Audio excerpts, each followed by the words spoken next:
ڕۆژ بە ڕۆژ نرخی کاڵا و شتومەکەکان لە بازاڕی چۆمان نرخیان بەرز دەبێتەوە و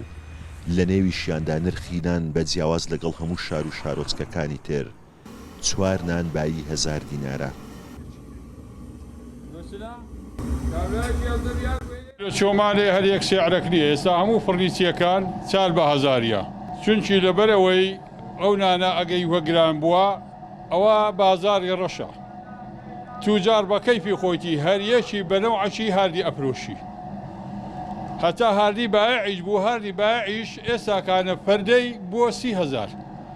یعنی لە 15,000 بۆ 30,000، ئەویش هەراگران بووە. لایلۆن دیسان پارەی هاتیە سەرێ، هەموو شتەکانی فڕنیە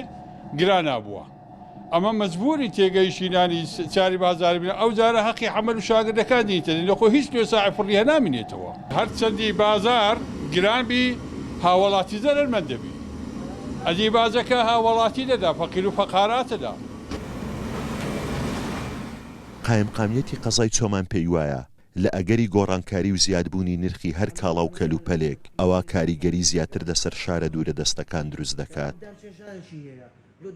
سەبارەت بە گرانی بازار و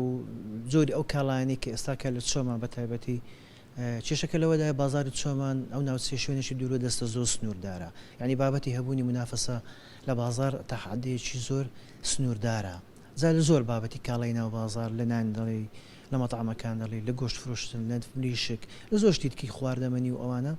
ئەو کێشە هەیە لەبەر شوێنێکی دوورە دەستە و سنوورداریشە کە تعلیماتی لەسەر جێبەجێ دەکەی